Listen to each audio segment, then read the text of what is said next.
is the Bearcast, presented by Bird Culture Ford.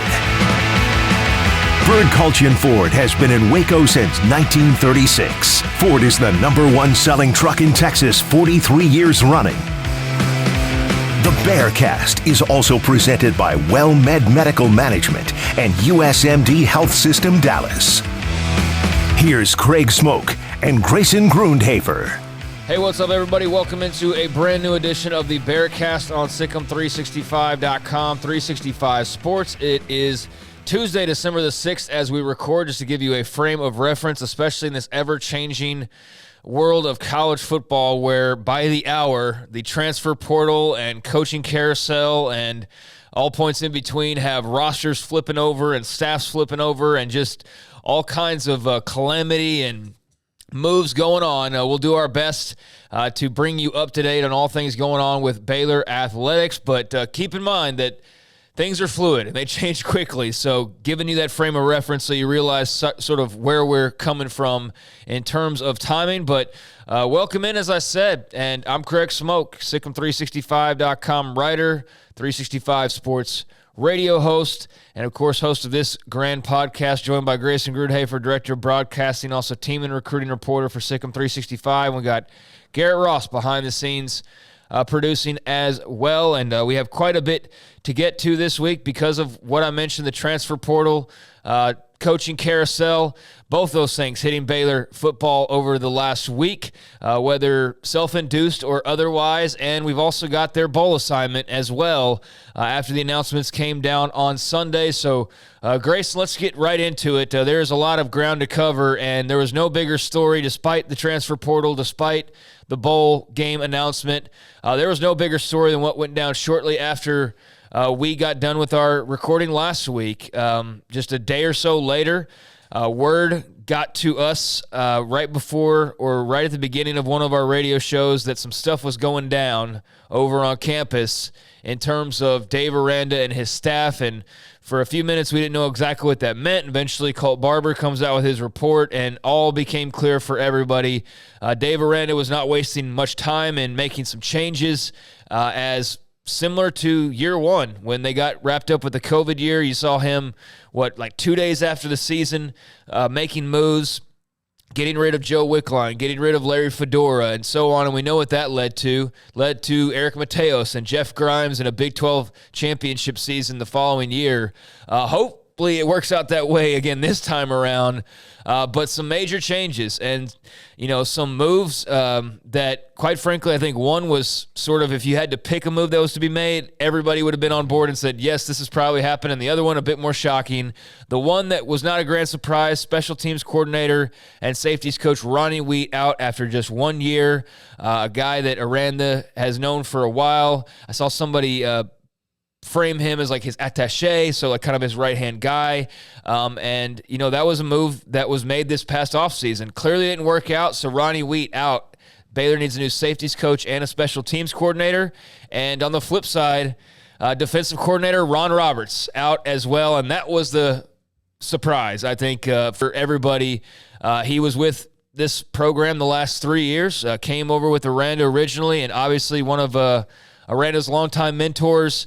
So those moves made, and, well, how did you react, and how are you reacting here a few days later to both Ron Roberts and Ronnie Wheat being out? Yeah, so Colt actually called me, and we were working on the article to kind of get things set so that it would be kind of ready to go whenever the report was ready to drop. And so, just kind of talking to him and trying to figure out, in my head kind of the direction that they were going and kind of where, I guess, the program is at. Was very interesting in my eyes to kind of just view it as, okay, so Ron Roberts, this guy who we saw just have this magical season the year before, and he and Dave Aranda appeared to be, in complete sync, and they had just this great defense with all these leaders and all these guys who were basically coaches on the field, and everything worked out perfectly. And then you fast forward to this season, and everything just dropped off completely. They were 65th in the country in points per game, giving up 26.5 points per game this year.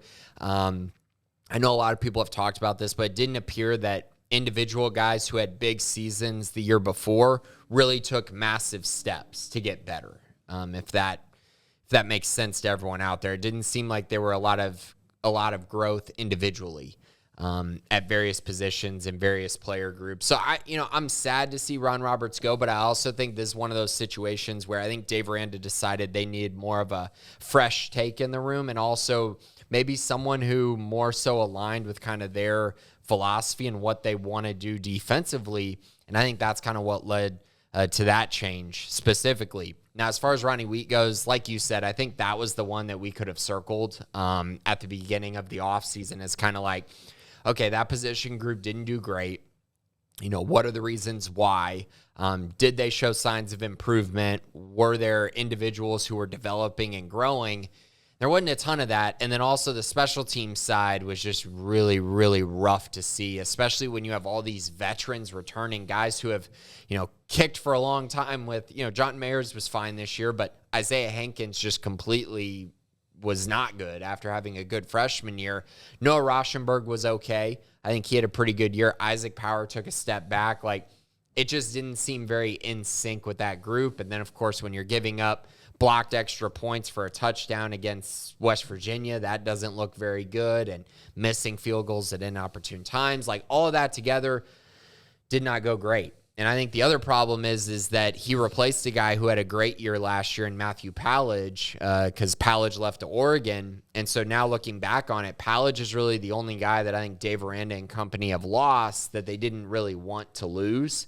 And so he left, and then you brought in Ronnie Wheat, and things just didn't quite work out the way that they did the year before. So I'm intrigued. I think this is going to be a lot of fun covering this and figuring out, the pieces that Dave Aranda tries, to move to try to add some fresh takes and some guys who he feels really strongly in. And I have some guys that I'm kind of looking at as who would be good fits, but as far as right now at this very moment, knowing what direction Dave Aranda is going, I don't have a ton of information on that quite yet.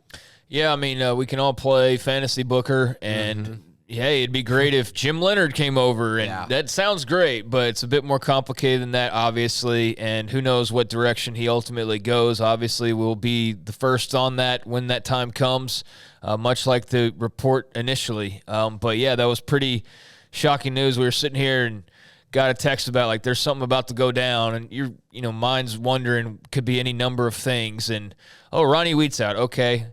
Ron Roberts is also out. What? That was wild, but probably needed. And based on just what we've gathered and kind of hearing both sides of it, it just sounds like, it's just time for a change. And pretty simple that it was just time for a change, and best for everybody to go their separate ways and do something different, or, go a different route. And so that's what Baylor will do on defense. Dave Aranda is a defensive guy, as everybody knows, so not super worried about him being able to, use his connections or find the right pathway for this group. But, yeah, they definitely took a step back on special teams, I think, clearly. I think there was some frustration on that side of the ball. And then, defensively, for as much as people complained about Blake Shapen and complained about Jeff Grimes, which I will maintain, anybody thinking that Jeff Grimes doesn't know what he's doing, I just cannot disagree any more than possible. I feel like if you want to say that he made some bad calls here and there, okay, every OC does. But he was not the reason they lost a bunch of games this year. But the defense did play a heavy role in that, and the offense did as well. But I think that the offense, the focus is always just so much on this turnover or that lack of scoring drive. And it's do you realize they're scoring 30-plus points and they're losing games? That's not the offense's fault. I think that there was this misconception because of what happened last year that the defense was playing at an exceptionally high level because it was just assumed. But that just wasn't the case. Baylor was having to play keep up a lot this year. And ultimately, if you put this offense with last year's defense, they probably have the same record or maybe they're even better. So that's just one thing that I caution people. This defense was not the level that Dave Aranda wants. And I think that's very clear. He made that very clear by what he just did to start this offseason, that he's basically saying we need to get better, we need to change our philosophy, and we need to develop players even better than we have at this moment. Yeah, they took a step back this year overall, following the 12-2, and I think everybody realizes that, and now it's time to fix that. And, it was pretty clear early on that things weren't quite right and you couldn't quite put your finger on exactly why. And now at least makes a little bit more sense of why just things didn't seem to be super aligned this year. No matter how much he talked about it, no matter how much they focused on it, there was always something just weird about this team. And now we kind of have a clear direction, and it makes more sense that he spent nearly 12 months talking about lack of leadership, talking about even coaching, having some weird things going on, and you just always wondered, like, what is he getting at, or what does that mean? And it's like, okay, well, now it's all making a bit more sense. Yeah, absolutely. And one thing that I do want to mention, because I know we're going to get this question, or I know people have questions about this, how does this impact the 2023 recruiting class, right? Because they have a lot of defensive guys, and I've talked to majority of them, and the consistent theme is, man, it stinks that, I'm losing the defense coordinator that recruited me or losing the safeties coach that recruited me. But on the flip side, still locked in with Baylor. I haven't heard one person say, ooh, now I'm on the fence about this. I think it's really helpful that Dave Aranda is the head coach, because I think everyone who plays defense is very secure in the fact that Dave Aranda is a master, a genius defensively. And so that's why this doesn't really affect them as much. I will say Ron Roberts did build some good relationships, though, with 2024 guys and some 2023 guys that they've been recruiting for a while. So he hasn't been terrible at all as a recruiter. He hasn't been elite, but not terrible by any means. Ronnie Wheat, not enough, probably not a big enough sample size on him, I would say, quite yet. So I want to say a couple of things before we move on to other matters, and obviously we'll be all over these coaching searches as Aranda looks to now find a safeties coach and a special teams coordinator, and yes, a defensive coordinator, and what was Roberts, linebackers as well? So he was DC linebackers, and then, of course, Wheat was safety special teams. Yeah, so... Is there any guy, just off the top of your head, has there been any guy that's popped on your radar? I know you said Jim Leonard, but is there anyone else that has just kind of, hey, he might be a good fit for you? No, I've not been able to see much. I had to bleach my eyes after the Gary Patterson suggestions. So I've been working my eyesight back to be able to read the posts. Yeah, there were a couple that I mentioned on the board, so I'll name a couple that I just personally, again, personal opinion, not any insight quite from the staff or whatever, what direction they'll go in. Plus, Dave Aranda is probably going to get someone who's somewhat off the radar as of right now. But Matthew Pallage, what if you brought him back to be defense coordinator? I think that'd be a cool move. He'd coach safeties and be the DC. I think that could be very interesting. Give him special teams, too. They worked well under him, but that's a lot on the plate, yeah. Yeah, I know a lot of people have mentioned Bill Bush, who coached with Dave Aranda at LSU and did a great job. He'd be a safeties and defense coordinator type guy. Jim Leonard, I think he's going to stay at Wisconsin, so I don't see that one happening. Two names that are probably unlikely, but they had great years coaching defense, and I could see them working out really well, is Chris Hampton at Tulane. Good recruiting connections there. I think he would do a very nice job and be a very good kind of rising defense coordinator. And then, of course, Lance Guidry, who's at Marshall, but he also was the head coach at McNeese State for 3 years. So I think he could be another interesting guy at defense coordinator. But I will say, I think based on what we've seen from Dave Aranda, I don't know that he's going to want to hire like a young ascending coach. It seems like he's been more into established coaches with long track records, at least up to this point. Well, it'll be interesting to see which direction that he goes. Obviously very calculated, did not wait long to make these moves, which leads you to believe that they're pretty obvious what moves needed to be made, and he wasted little time, and that's good because there's a lot going on. You can ill afford to wait too long in this industry right now on anything, because if you do, then you're going to get caught slipping or sleeping, and next thing you know, there's not a lot of candidates, not a lot of quarterbacks, not a lot of, whether it's the portal or staff hires, like you better be on your game or you'll get passed by very quickly. So he wasted no time, and I'm sure is not wasting much time in figuring out the right person to pursue. I do want to say, as I, mentioned Jeff Grimes in the offense, I understand that a lot of the frustration that was directed towards him was on like an individual play call here and there. he wasn't throwing interceptions in the red zone and ill-timed, and I think that is something his side of the ball needs to clean up, and that was a bugaboo. It wasn't like the offense was without mistakes. I do want to point out, yes, they had their mistakes, but I don't just say like that was Jeff Grimes' play calling that caused that, so just want to clarify there. As far as Aranda is a master of defense, he is, and, Roberts is a great defensive guy as well, but I feel like, somehow or another, they were almost kind of caught slipping with what this league was going to be, which is really weird because I remember being at Big 12 Media Days and asking Aranda about all the up-tempo stuff and, like, all these guys being back in the league, like the Kitleys of the world. And you knew McGuire was going to go up-tempo. Like, he made no, bones about what they were like, we're going to go fast. And then, obviously, what Sark does. And then here comes Jeff Lebby. And it's like, how did you get caught off guard? Like, I asked you, not that I did anything, but, I couldn't have been the only one asking these questions, and it was just surprising to kind of see them not be ready for that almost. You know what I mean? Like, they were still playing last year's Big 12 ball, and the Big 12 had changed over the offseason, so... And they just looked slow. Right, and that was surprising this year. So the read-react stuff was just, it was slow. Everything was slow, and so, that needs to get corrected, but you're exactly right. All these teams were like, we're going to go fast, we're going to spread you out, and Baylor was just kind of this clunky robot, you know what I mean, running down the aisle, and so strong up front, but then once you start getting to the outside, it was like, oh my gosh, you're getting torn up for 10 yards every time a guy's getting the ball, and then you're not tackling. And then when those by the end of the year, is Bijan going for, 1 billion yards. So we got to move on from this and get into the transfer portal stuff because there are a lot of notes.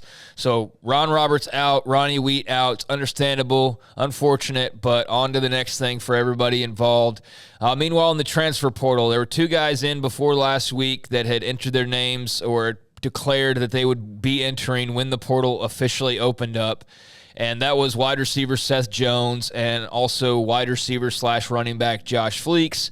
They're still in there. They'll find their spots, whatever, but 2 names now joining them, and only 2 as we record this. And one domino that fell that was not surprising, Grayson, was a big one. It got a big reaction, of course, because the backup quarterback's always the most popular guy, and especially after the year Blake Shapen had, even more so. But Kyron Drones officially puts his name into the transfer portal, put his little graphic out, also saying that he would still reconsider, returning to Waco. Don't know how often that actually happens in these situations, and certainly this on the surface is worrisome in the immediate term because right now they only have 1 scholarship quarterback, and that's Blake Shapen as they get ready for this bowl game that we'll get to in a little while. Luke Anthony is the backup now by default, but he's not a scholarship guy. Thank goodness they got him this past offseason because otherwise what would they do heading into this Air Force game? But also Drone's a guy that you were kind of waiting for him to get his turn and get his time, and it was just few and far between, and even when Shapen was struggling, they didn't go to Drones, in those situations. So I don't think this comes as a shock. Something had to give, especially in today's quarterback-driven college football. There's a lot of guys in the portal, and quite frankly, I don't know where he stacks up at this point because when he jumped in, there's like 10 guys that have jumped in since that are like starting quarterbacks from Big Ten and Pac-12, and like JT Daniels just jumped in today. Spencer Sanders is in there, and that's just the Big 12. Leary. Hudson Card. It's crazy. So anyways, Kyron Drones, the family and all that pretty well covered his recruitment. Your thoughts on him jumping in the portal? Yeah, I didn't want to see this. The Baylor staff didn't want to see this. No one wanted to see him leave. I think everyone was liking his development and the way things were kind of trending for him. But the fact of the matter is he got beat out during the spring and he got beat out during the fall, and it really wasn't particularly close. It just is what it is. This was a 3-guy race, but it really was Blake Shapen versus Gary Bohannon by the end of it. It absolutely was. Fall camp came around. It was still Blake Shapen's team, still his job. And then during this season, it was kind of more the same. And I know Kyron did show flashes. I know he got better throughout the year, and I know he started to show more of those flashes in practice. And, of course, we got to see him in the West Virginia game. And I think that the misconception people have is that Kyron was how do I put this? I want to put this in the right way, but I guess everyone talks about the backup quarterback and they just think, hey, if you just throw him out on the field, he's going to do great. Or like some guys aren't practice players, they're game players. And I understand all that, but as a coaching staff, I don't think they could reasonably come to the conclusion that he was ever better than Blake Shapen this year. And so why would you make that move? Why would you risk throwing in Kyron Drones knowing that Blake Shapen has been better than him in practice? Basically the entire year was just better than him. Why would you make that move and then risk Blake Shapen going into the portal, a guy that you have a lot of faith in, that you've seen earn this opportunity and earn this job, and then you throw Kyron in there, you potentially lose the better quarterback for no reason? I just don't think that to me, there was no reason for the Baylor staff to ever do that. They decided not to do that. And honestly, regardless of what happens with Kyron, I know they would like to have him back, but regardless of what happens, that was the appropriate decision, in my opinion. Yeah, I think for Shapen's confidence, if you've not quit on him, and I don't think there's any indication that they have, you couldn't, just toss him to the side. And I understand it's a bit more complicated than just saying it that generally. Like in certain situations when they were really struggling, like you throw Drones in there, but that's easy to say from our spots. I mean, it's really easy to say from where we sit, and we have no repercussions by saying that, and we don't have to actually act on it. And you don't have to look your team in the face and say, we're throwing Kyron out there when they've seen him in practice and seen Blake Shapen be better. And then what happens if he goes in and struggles, and then you're like, oh, well, hey, Blake, and then Blake's like, nah, you know what, I'm going to leave. Yeah, it's just it's a bit messier than people ever really describe it as. It's just like, oh, well, I would have just done this. And it's like, yeah, but there's 10 other things that you're not taking into account by doing that decision. So right. And again, I want to continue saying they like Kyron a lot. They think Kyron could be the starting quarterback at Baylor at some point. I just think this is kind of one of those things where he was probably just getting impatient, wants to explore his other opportunities. And I still think as of right now, Baylor would take him back. And so that's kind of the situation that we're in with Kyron. But again, the backup quarterback is always so popular and so famous, and majority of the time they don't pan out, wherever they go. Yeah, so best of luck to him. As I mentioned a few minutes ago, it's a crowded quarterback market already in the portal. You got several starters that have jumped in. We mentioned some of them, like the Devin Learys, the Hudson Cards, who wasn't a starter but has been a starter, and certainly is probably near the top of like the most heralded guys in the portal right now, or most viewed, or maybe most attractive prospects in the portal. I think he'd certainly be in that mix. And there's multiple others. I mean, there's Sanders, like we said. And Spencer Sanders, but there's several guys, and that's just the quarterback spot. The portal era really is interesting. So Kyron's in there now. We'll see, ultimately what he ends up doing.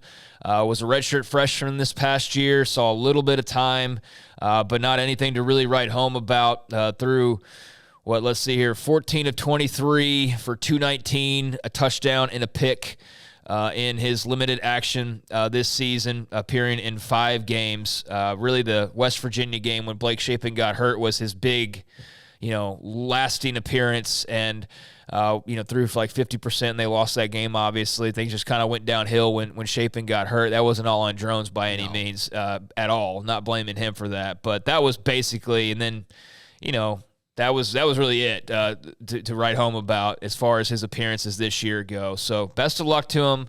Definitely saw a bit of buzz when he first entered, but that's sort of cooled off as 100 other guys have entered now. And once it all sort of settles and shakes out and guys' pieces start falling, I'm sure he'll be, finding his right destination in no time, and maybe that's back in Waco, as you said. I know that they would welcome him back. Yeah, and I mean, if you're sitting here going, okay, what Power 5 job could he go and just get handed the starting job and not have to compete? I don't think there is one. So why wouldn't you stay in the place where you know that you're going to get an opportunity to continue to grow? You know the offense. You know that Blake didn't have an amazing year. Maybe you can compete this offseason. Those things I think should come into play, or maybe he goes to the group of 5 and finds a spot where they say, hey, you're going to be our starter. I guess that's possible, but I don't know that I see it at this point. Like Jacob Zeno, like Gary Bohannon.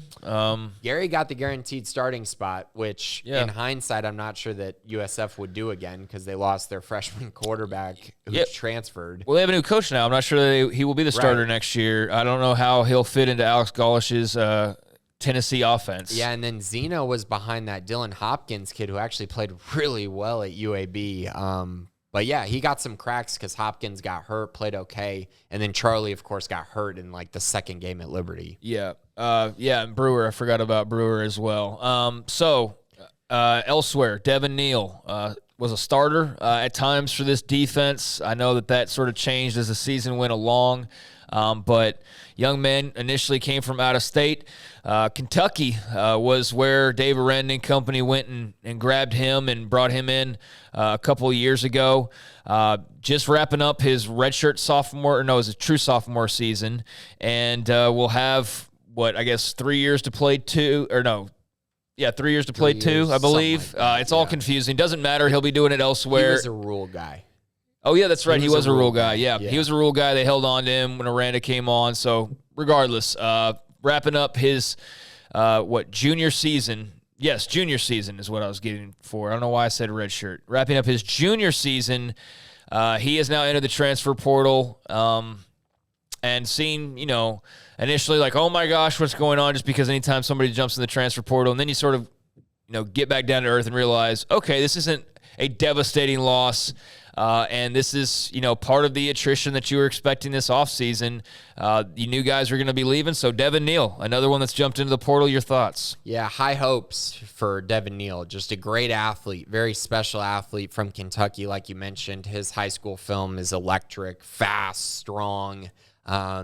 Just looked like a guy who could be a game changer at some point in his career. But this offseason, it was very interesting because they moved Al Walcott to safety, right? And then you ended up with a room where you had Devin Lemire, you had Al Walcott, you had Christian Morgan, and you had Devin Neal. And it was like, okay, only 3 of them can start. And so once the season started getting closer and closer, it was basically, okay, Devin Lemire has the field safety position locked down, like that had been the case since spring ball. You moved Al Walcott specifically to play star, even though you had Devin Neal playing some star in the spring. And then you were getting Christian Morgan back, and you were basically just deciding, should we just play the guy who played boundary last year or try to fit in Devin Neal at this position? And it ended up basically being a rotation between the two of them all year long at the boundary. And, I'm not sure that Devin loved that, but that was the case. And frankly, neither of them really had a very good year. And I think that's just is one of those situations where, maybe he felt like he should have been the starter all year. And then on the flip side, maybe Baylor just didn't quite see it from him this season, wanted to play Christian Morgan. And so now we're at this point where Devin's deciding to move elsewhere. Do I think this is a big loss? No, I don't. I think he's a good football player, but I don't think we've seen him really turn his athleticism into being a great football player quite yet. And I see some young guys who I think could come in and potentially push him and take his spot, which I think is another reason why he's probably transferring. Because I'm seeing guys like Al Allen, and I'm seeing the transfer portal, guys getting looked at the safety position, the transfer portal, and I see Devin Bobby, and I just see guys who I think could come in and play a big role at the safety position. And I don't know if that's the reason why he's leaving, but I will say that what we saw this year was not enough to say he will for sure be a starter next year. Yeah, I think that's all very fair. It was weird. I saw his father after the Robertson Wheat news came down, and I tweeted about it.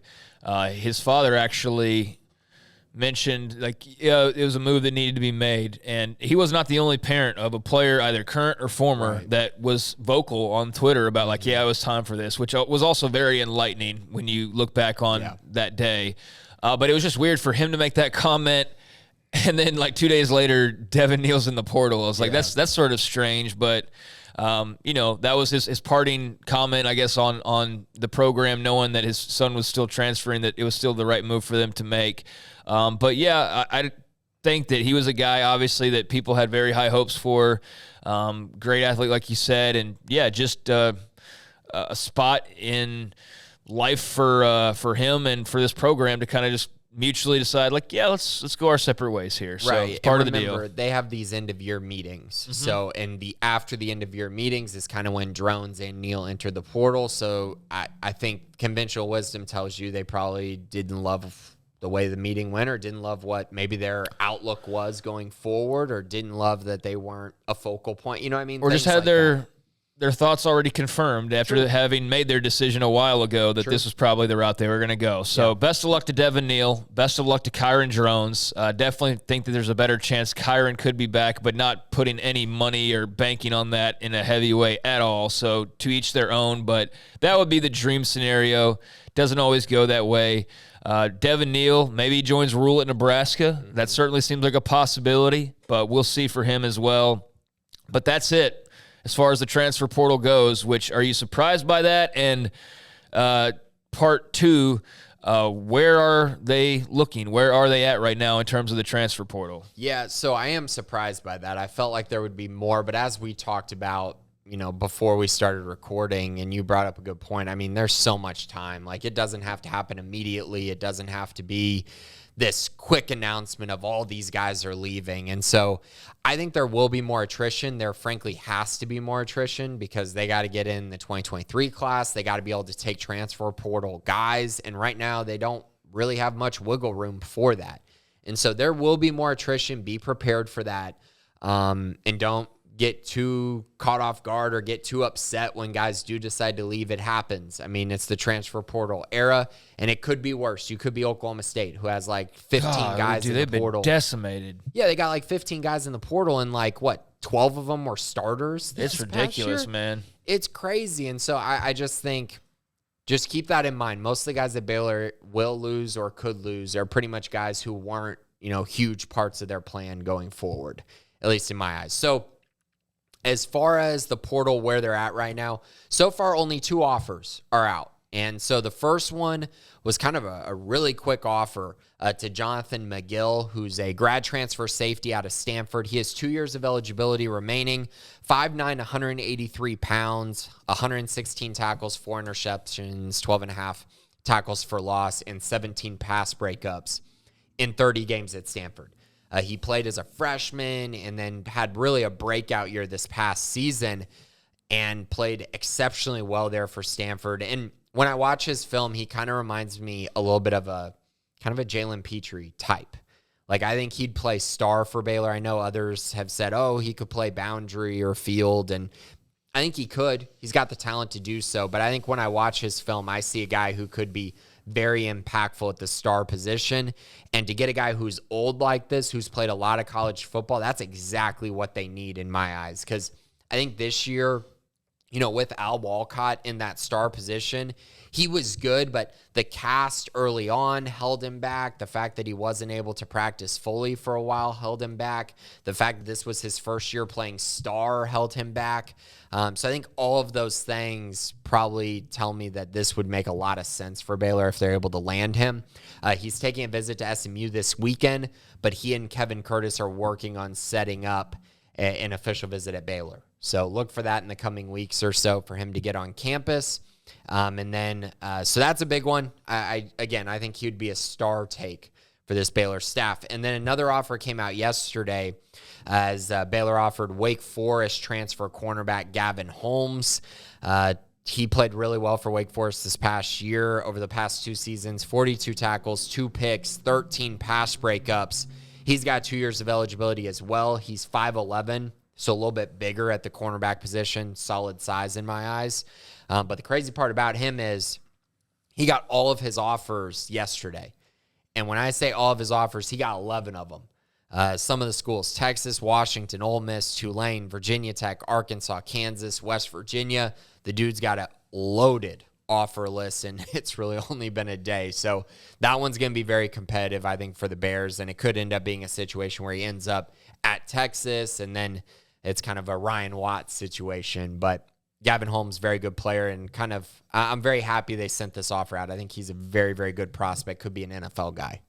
And so, yeah, that's it for right now as far as offers go in the transfer portal. But they are looking at the offensive line. They're looking at the defensive line, nose tackle in particular. The secondary, as we've mentioned, is an area where they're for sure looking. I think based on what I saw this year, Devin Lemire, Lorando Johnson seem to be the only 2 guys for sure locked in. And then if Al Walcott comes back, of course, I think he'll be locked in to start in some capacity, whether that's at boundary or at the other cornerback position if he gets moved back there. But that's kind of where we're seeing this trend going with these offers up to this point.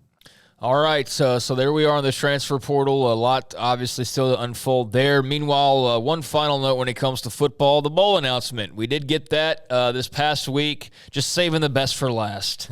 No, obviously not the most fun locale or just the most fun game in the world, but not one that this program can afford to lose in any way, shape, or form, in my mind. But Baylor will be taking part in the Armed Forces Bowl on December 22nd. It's never really a good sign if you're playing pre-Christmas in the bowl season.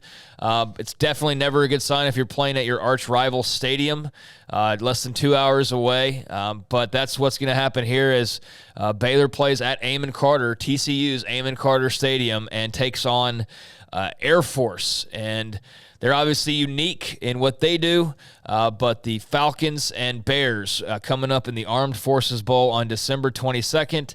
You win and you finish 7-6 and at least go out on a bit of a high note. You lose, and man, that would be just absolutely awful for you. So important game in actually a lot of ways, despite the fact that there's not going to be tons of fanfare because it's not the Sugar Bowl and it's not Ole Miss and things like that. But man, I'd rather have the trophy in my case than have the ridicule and embarrassment of going 6-7 and losing at TCU's place and losing to a service academy. All due respect, they have no choice but to win this game. Yeah, Air Force is pretty good. They're 9-3, but Baylor's opened as a 6.5-point favorite. The over-under is only 49.5, so they're expecting a lower scoring game, which I think is pretty wise. But I think you're exactly right. This is a game Baylor should win. Air Force started off the year, their first 2 games, they destroyed Colorado, and that was kind of the game where everyone was like, ooh, they're going to be really good this year. They came out, lost to a very mediocre Wyoming team, and then the rest of this year it's been kind of up and down, but their last 4 games, they have won 4 in a row going into this game, whereas Baylor's lost 3 in a row. So it's 2 teams kind of trending in different directions at this point in the year. So these practices are going to be very important. Baylor's going to have to get some things corrected. But in general, if they stop the run, they're going to win this game. If they don't stop the run, then things get a little bit dicey. And, of course, as we know, Air Force is going to want to turn around and hand the rock off a ton in this one. But it's an exciting matchup in my eyes. I know people are bummed about the location and the opponent, but they're facing a 9-3 team. Like, this is a great opportunity for Baylor, and I think this is a matchup that's very winnable. And for Baylor fans, I think for this Baylor team, they just need to find a way to get a win. And so I like this matchup better than some of the other ones that some teams got. Yeah, I mean, it's a winnable game, like you said. It's also a losable game. They'll have to be careful. We'll preview this more as we get closer. No need to deep dive on Air Force right now, but that's what they're looking at. So there's football for you. There's what's going on. I'd rather have a bowl game than not have one. And this team could certainly use one, especially after the changes. But just another thing on their plate, but definitely you'd rather have these extra practices than not have them, especially given the turning point that they're sort of at as a program right now. So, meanwhile, I know some of this ground will be covered in the mailbag, but men's basketball bouncing back in a big way last week, beating Gonzaga 66-63 out in South Dakota at the Sanford Pentagon in the Peacock Classic. Big win for Scott Drew and company, a big bounce back, and boy, did they need it after getting absolutely obliterated by Marquette. One of the more embarrassing losses in recent memory, nearly 30-point blowout against the Shaka Smart-led Marquette program in the Big 12 Big East Challenge. So definitely a up and down week, or a down and up week. I guess started off down and ended on a high note for the top 10 Bears. But, man, did they need that Gonzaga win. And now it'll be Tarleton coming up tonight, and then they'll have a nice lengthy break of at least about a week and a half before they will then get into the Pac-12 coast-to-coast challenge against Washington State. But just this week and just for the immediate future, Tarleton, don't think we really need to preview that one, but any thoughts on Marquette Gonzaga last week? Yeah, I mean, they got smashed by Marquette. I think that environment was kind of underrated. That crowd was really into it, and Baylor just frankly laid an egg. They didn't play good at all. I think the physicality of Marquette, especially by their guards, really was a problem for this Baylor team, and they just looked really bad defensively as well. So we knew they need to make corrections, and then this Gonzaga game happens, and Baylor played really good in the first half, but then the second half, things started to go the other way significantly. And I mean, honestly, with a minute 38, they were down by 7. So for them to come back in this game is pretty awesome. Adam Flagler hit 2 huge threes just back to back that got them right back in the game. Jalen Bridges made 2 free throws late, which was very fun to see because he's kind of had a rocky start to his career at Baylor. And so good to see him kind of get back on track in this game and make 2 big shots at the free throw line. Keontae George played really well. And this, again, is one of those games where you got Flagler going 4 of 14. You got Keontae George going 6 of 15. LJ Cryer going 3 of 7, and yet they still found a way to win. That's very important because there's not many games where those 3 are going to be shooting that badly from the field. But like you said, this is just big for them. I think their psyche and kind of moving forward, they need to get another big non-conference win, especially after losing to Marquette. And so this immediately basically makes up for that because when the kind of the bracketology starts coming out and you have a Gonzaga win on your resume, that's going to mean a lot because Gonzaga's not going to lose very many games once they get into conference play. So, as I mentioned, Tarleton this week and then about a week and a half of no action. They will play again before Christmas, and it will be Washington State in that Pac-12 challenge, but should handle their business tonight.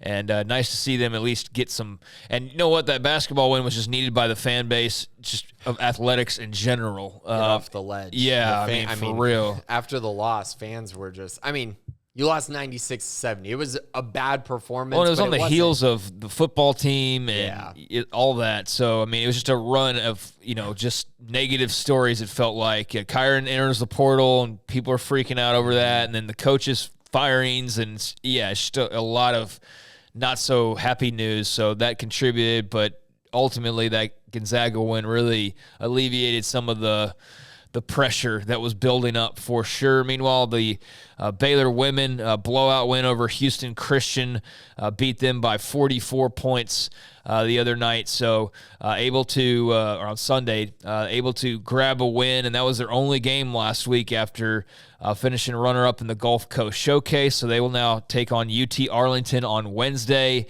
and then have about a week off before facing Tennessee State. And then eventually get into their own Pac-12 challenge against Arizona. So that's what's coming down the pipeline for them. UT Arlington tomorrow, or Wednesday, in Waco at the Farrell Center. All that's left on their plate as far as this week goes.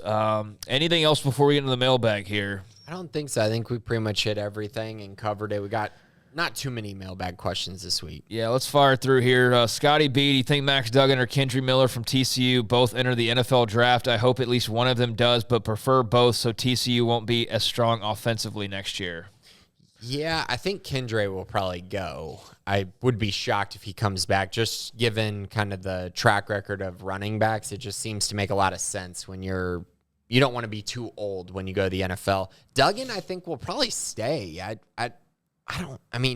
Is he going to have a better year next year than he did this year? Probably not, but is he really being thought of as a high NFL draft pick this year? I don't see that. So I think he'll probably be back.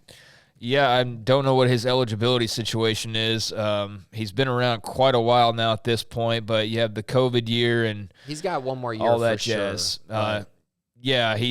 Let's see here. Yeah, he's just a straight up senior right now. So, yeah, he'll definitely have at least one more year. And I don't know. He could come back, but how many of the weapons are going to be around him again? Mm-hmm. From the O-line to Quentin Johnston to perhaps Kendry Miller. A lot of receivers. Yeah. Line, yeah. So I definitely don't think he's going because the NFL interest is going to be super strong. But we'll see. So, yeah, I think he'll probably come back. Kendry Miller being a running back, like you said, I could see him going. I don't think either are super high priority guys for the league. So that remains to be seen.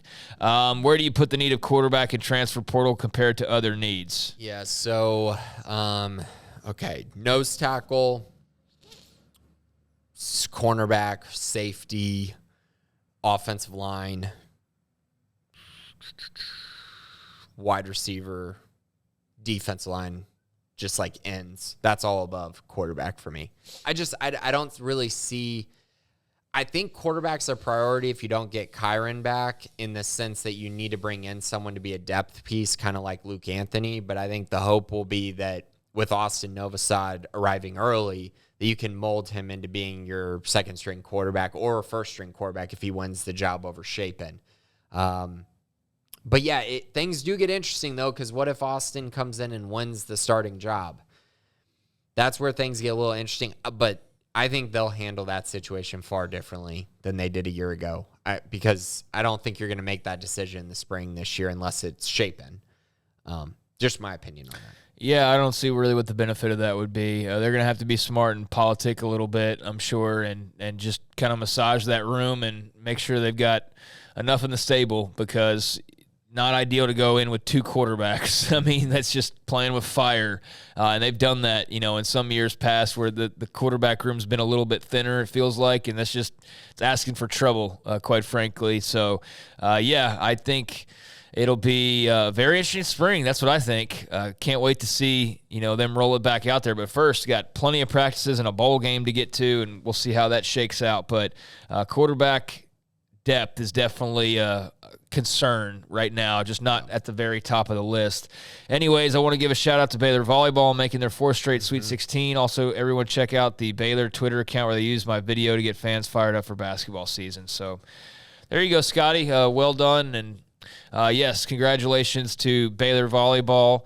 Shout out to Faith Lynch, who does some work with the website as well, and all the rest of the Bears and Ryan McGuire and company. And good luck as they get ready to take on Louisville and try to get a spot in the Elite Eight. Master Pierce, MPH, how would you rate our defensive performances this year against the option attack? Some teams tried to run some variations of it, including KU came to mind first. Just curious about our likelihood of defensive success versus Air Force. Yeah, I just think this is a different animal. I don't think they faced anyone that quite ran it to this level. I mean, they didn't. You know what I mean? This is a totally different beast. I know KU ran it some form of the option. Baylor runs some speed option type concepts. So you get a little bit of that, but this kind of power triple option type thing that they can throw at you is just a little bit different. It's just a little bit different. And so I think, looking at Baylor, we've seen at times them be really good against the run, but they're going to have to be even better in this game. Like, you can't miss tackles. You can't, guys can't fall forward for 3 yards like we saw against Oklahoma, West Virginia, Kansas State, and Texas. Like, that can't happen if you want to beat Air Force, or else they're just going to keep running the football. They're going to keep getting 3rd and 1s, and they're going to keep converting. And so that's going to be huge for Baylor. But when they have played well, they've been able to stop the run. And so I like their chances, but, I mean, that's really just going to come down to which Baylor team shows up, because they've been totally Jekyll and Hyde at times this year with their run-stopping ability. And then, even against Texas, we saw them being okay against the run for 3 quarters. Then you get to the 4th quarter, and it just was an avalanche. I think that I'd put the likelihood at 60%. That they'll be able to stop that. I feel better about it because they have a couple of weeks to prepare for it. If this was like a turnaround after playing Oklahoma State the week before, and then all of a sudden you're getting ready for Air Force's attack, then I would be a bit more concerned. But the fact that they, first of all, acknowledge the issues indoors and have started the process of kind of regrouping, makes me think that there'll be a little extra edge to them that's been missing now that they've cleared that out of the way. And, shaking the room up a little bit. And then also just the extra time, to be able to prepare for this. I don't feel nearly as badly about it, but it will be a unique challenge. It's not one that you're accustomed to. It's not all that similar to, your week in and week out where everybody's kind of doing something sort of similar.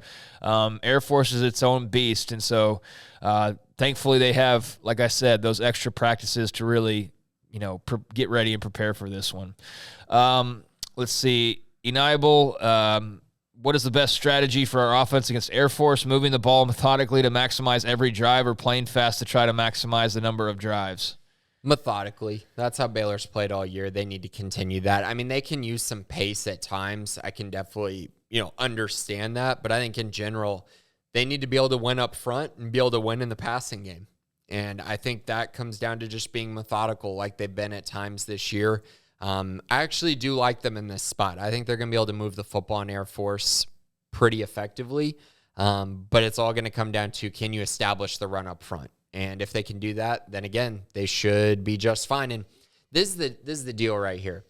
We came into this year talking about Baylor being so good up front on the offensive and defensive lines. If you truly are really good up front, then you should have no problem against Air Force on either side of the ball. That's just how I feel about it. Now, have they been that team this year? No, it's been inconsistent. But can they be that team? Absolutely. We've seen it at times this year where they've been unstoppable running the football, and then that's led to some nice play action ability as well. But it's all about putting it all together for one game. Yeah, and this will be one where their toughness is super tested as well. If they've got that grit that Eric Mateos talks about, I mean, they're going to need to show it in this game.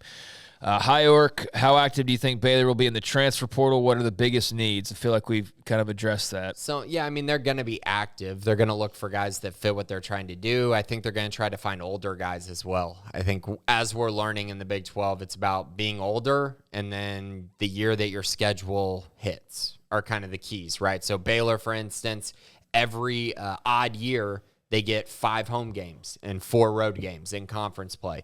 So that's key. But then having an older team is also big. And I think Baylor's going to be focused on that with their transfer portal additions. Biggest needs, I've kind of talked about these a little bit. Safety, kind of finding another safety to add to the mix. Cornerback potentially as well. They need a nose tackle. They're probably going to look at defensive ends as well, depending on what happens with, Gabe Hall and TJ Franklin, who I think will both be back. But obviously, if you lose one of them, you absolutely have to address defensive end. So those are some important ones. Receiver, maybe. We'll see kind of what that room looks like in the coming weeks. And then offensive line. It's going to be very important. They need to add some parts there as well. Yep, they will be very active, Hierarch, to answer your questions. NJ Papa Bear, any way we can play some other armed forces team, Canada or France? No, fortunately, it's the American armed forces that they have to face. Can't face the Brits or the Canucks. It will be a handful, no doubt about it. But thank you, Papa Bear, for the question.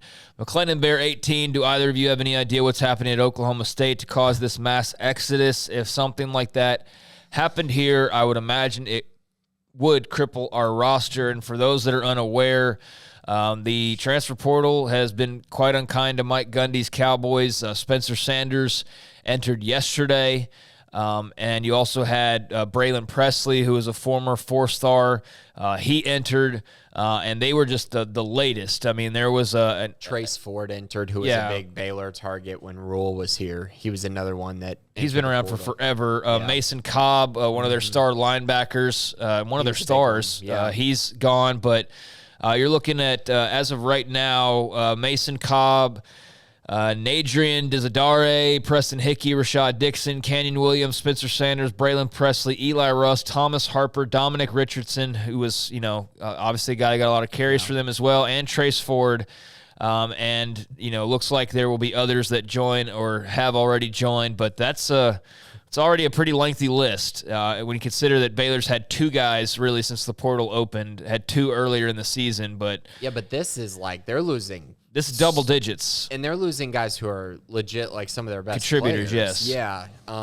Yeah. I mean, if this happened at Baylor, they would be in total trouble. Are you kidding me? It's hard to survive that. And really any school would be having major problems if this happened to them as well. So this would be like losing, if Shapen was viewed a little bit more positively, but like losing him after he started this year, losing Dylan Doyle, losing Matt Jones, losing Squirrel, losing it's crazy. Yeah, that would be, that would cripple the roster. And so what's going on is the question. Oklahoma State, this has kind of been rumored since the beginning of the year, really, that players were unhappy, and it started to really surface more in the middle of the season as well. As they started to lose games, it just felt like there were more and more rumors of just players being unhappy with what's going on there and just a disconnect between the coaching staff and the players. And I think this is pretty much confirming that. Yeah, I just think it's not a great culture right now and not a great vibe around the facilities right now, just in terms of the overall feel of the program. And, what that eventually turns into, I don't know, just a mass house cleaning and Gundy just hits the reset button on everything, or if, this builds and builds and then we finally get to a point where he's been around a long time and now it's, I don't know, but it's very interesting. And there's definitely something that's got to give one way or the other, because this isn't normal in their state to have such a drop-off in terms of their roster. Yeah, it's really easy weird to cover up things when you go 12-2. A lot more difficult when you're 7-5. Yeah, no, 12-2 versus 6-6. We see, kind of the feeling around Baylor right now versus a year ago. But yeah, I mean, he's been around a long time, and he's actively pursued jobs in the past, and it's very interesting how he's been able to just carve out solid season after solid season after solid season. But there's these little, when you're around long enough, there's little things that pop up from time to time, and he's had his little moments, but this is another one now, and this is the most pressing because it's right in front of his face. He's got to figure out how to stop the bleeding on his roster for sure, but definitely something to keep an eye on. So thank you for the question, McLennan Bear. Trevor, MC, any indications on where Aranda's leaning for a DC? No, I mean, we don't have anything right now. I mentioned a few guys that I personally would have interest in, but again, Aranda's going to take his time. I mentioned this in the chat this week, but just a note here kind of on the timeline of just kind of his past hires. So Jeff Grimes was hired January 4th, Mateos January 8th, Chancey Stuckey January 13th, Kevin Curtis February 21st, Dallas Baker January 28th, and Ronnie Wheat was in January as well. So all this to say, based on past track record, we're probably not going to see a hire until January. Is just kind of how I'm viewing it right now. That obviously anything can change, anything can happen. Maybe he already has the guy, so he's just going to announce it quicker. But based on what he's done during his time at Baylor, it seems like January is when we'll probably get news of a defense coordinator. By the way, I just saw a random tweet. I wasn't even searching it out, but Max Duggan says he hasn't made up his mind on whether he's coming back or not. He has the extra COVID year. So just going back to that question we had, I don't know what NFL interest there will be in him. So it wouldn't be surprised to see him back, but they are losing a lot off that team, so we'll see. All right, one more to go here. And yeah, Trevor, it'll be interesting, but we're probably waiting a little while, especially after signing day, I would imagine, this first one at least, and then you'll see a bunch of coaches moving places, and then you'll see it all again in February. Oso Coriel, what do you think of this Deion to Colorado move? Will it result in Colorado wanting to move to the Big 12, and that's where we'll finish this episode? Yeah, I mean, I think it's a fun move by Colorado. Do I think that's going to win them a ton of games? No. I don't. I think Deion can be successful. I think he's probably going to recruit at a fairly high level.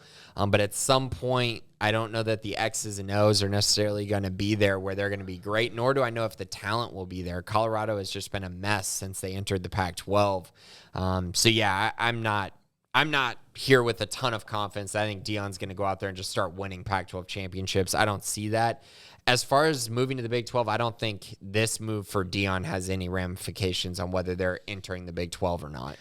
Yeah, no, I don't think his hire has any real weight on realignment, although I do, wonder how much of a possibility there is still, for some further movement. I mean, we had Tim Brando on yesterday, and he talks to folks behind the scenes, and he basically said, like, hey, there's more expansion coming, and there's expansion coming in the Big 12. Like, they're pursuing schools, and we know Yormark's been on the record as, like, being open to anything. Sure. So I don't rule out Colorado or any Pac contingent, potentially joining up in the future. I don't think Colorado would be first or second in line. I think that they would be, like, resistant to it unless they were forced into it. So I don't think Deion has any bearing on that. I think just the outside college football world has all of the actual weight when it comes to that kind of a move. But just on the rest of your question, I think it's a really interesting hire. I think it's a home run for Colorado, at least right now on the surface. I mean, they'll never get this much attention in the future foreseeably for any reason, and they haven't gotten this much attention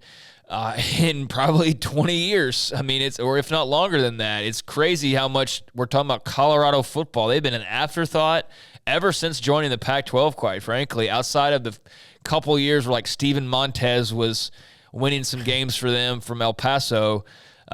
They recruited Texas, especially like DeSoto and those areas, pretty strongly, and got some good players like the Jarek Broussards of the world, although he is now at Michigan State. But the Labiska Chenault was another guy up there for them. R.J. Sneed transferred there. Didn't do much this season from what I saw, but, he transferred there this past offseason. So they've dipped into Texas. I'm sure Deion with his Texas connections will as well. But I think he's going to be all over the portal. I think that's going to be a fun ride for those beat reporters up there because he's going to make it exciting this offseason. He's going to bring Travis Hunter. He's going to bring Shador, his other son as well, will join, I'm sure, and however many other handful of guys from Jackson State, and we'll see what happens. But, I mean, it's a fun storyline. It's interesting, and I'm fascinated by, the fact that Colorado was seemingly the only program that I guess wanted him, and you thought that he'd maybe go somewhere else, but this was his opportunity, and the timing is right, and so, he's jumping on it, and we'll see where it takes everybody. He's going to get out of there so fast, too. It's going to be sure. just like if Mel he wins, Tucker, where Mel Tucker just, he one good year and then he left and then got paid at Michigan State after one good year. I don't see this even. I mean, yes, they have to win a lot of games, but the thing of it is if they just go 6-6 in the Pac-12, that'd be a huge step forward for them, and that would probably get him another job. I mean, because they've been so bad in recent years. Yeah, I don't think he's long for Boulder, but I didn't think he was going to go there in the first place. So what do I know? I thought, there would be other options, and there weren't, clearly. Yeah. So good for Colorado. Like, what else are you going to do? Just go get some retread and be boring? I mean, they've done that. Yeah, they've been doing that. So I think they've shaken the cage a little bit, and it'll be fun to see how that goes. But there's a very high success rate, and there's also a very, I think, high explosion rate as well. So we'll see, but I'm digging it right now. Thank you for the question, and thank you everybody else for the questions as well. A lot of stuff going on. Transfer portal, coaching carousel, bowl season now as well for the Bears, looking for a new DC and safeties coach. Looking for some folks in the portal, and obviously looking ahead to Air Force here in about 3 weeks against playing Air Force in Fort Worth in the Armed Forces Bowl. So a lot to keep talking about, and that's just football. We also got hoops continuing on, and volleyball, Sweet 16 for the time being. So getting to more of that next week. Grayson, anything before we go here? No, I mean, of course, if you're not a premium subscriber, I encourage you to do so. We're going to have all kinds of news and notes as signing day is coming right around the corner, really. It's going to be an exciting time, so we'll have news, notes on that. Of course, the defense coordinator search as well. We'll have a lot of insider notes on that before it happens. Basketball as well, as that's getting rolling. Also, and then, of course, 365 Sports Radio, Monday through Friday, 3 to 6, covering all college sports. Y'all do a great job with that on our YouTube channel. Thank you. And, yes, definitely check that out. Hit subscribe if you could. Don't try to hammer that over people's heads very much, but on occasion it is, the least you could do for us. We would appreciate it. And, hit subscribe, hit the thumbs up, what have you, and pass the word if you could as well. Thanks to Garrett Ross behind the scenes, and thanks to Grayson Grunhafer, and thanks to all of you out there listening as well. Until next time, the busy news cycle keeps going, and we'll be all over it over on Sic'Em365.com, and I'll be back next week with another edition of the Bearcast right here on 365 Sports, Sic'Em365.com.